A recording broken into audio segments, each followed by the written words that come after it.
महालक्ष्मी व्रत कथा। महालक्ष्मी व्रत जो 16 दिनों तक चलता है, देवी लक्ष्मी को समर्पित एक अत्यंत पवित्र व्रत है। इस व्रत का पालन करने से सुख, समृद्धि और धन की प्राप्ति होती है।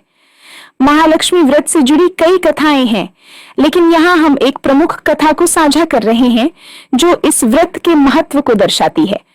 व्रत का महत्व और विधि। इस व्रत का पालन भाद्रपद शुक्ल अष्टमी से शुरू होकर 16 दिनों तक किया जाता है। व्रतधारी प्रतिदिन सुबह स्नान करके देवी लक्ष्मी की पूजा करते हैं। पूजा के दौरान 16 धागों की माला बनाकर उसे हल्दी में रंग कर देवी को अर्पित किया जाता है। इसके अलावा हर दिन देवी लक्ष्मी को 16 दूर्वा और 16 गेहूं की बाली अर्पित की जाती है। अंतिम दिन व्रत का समापन चंद्रमा को अर्घ्य देकर किया जाता है।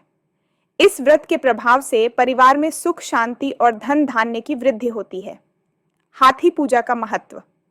महालक्ष्मी व्रत के दौरान एक विशेष पूजा का आयोजन किया जाता है जिसे हाथी पूजा कहते हैं। इस पूजा में देवी लक्ष्मी को प्रसन्न करने के लिए हाथी की प्रतिमा या चित्र का पूजन किया जाता है। हाथी को देवी लक्ष्मी का वाहन माना जाता है और यह समृद्धि, वैभव और शक्ति का प्रतीक होता है।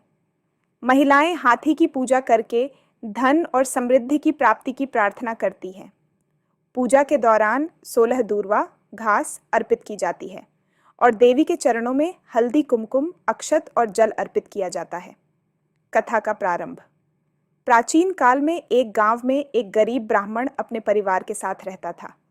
उसकी आर्थिक स्थिति बहुत दयनीय थी और उसके पास परिवार का भरण पोषण करने के लिए पर्याप्त साधन नहीं थे। ब्राह्मण अत्यंत धर्मप्रिय था और प्रतिदिन भगवान विष्णु और देवी लक्ष्मी की पूजा करता था।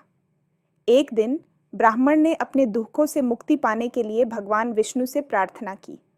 उसकी भक्ति से प्रसन्न होकर भगवान विष्णु ने उसे दर्शन दिए और कहा, तुम महालक्ष्मी व्रत का पालन करो, तुम्हारे सभी कष्ट दूर हो जाएंगे और देवी लक्ष्मी तुम्हारे घर में सदा निवास करेंगी।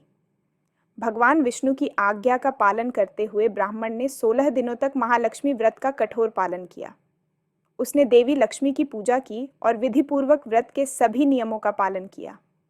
व्रत समाप्त होते ही देवी लक्ष्मी ने ब्राह्मण के घर में प्रवेश किया और उसके जीवन में सुख, समृद्धि की वर्षा कर दी।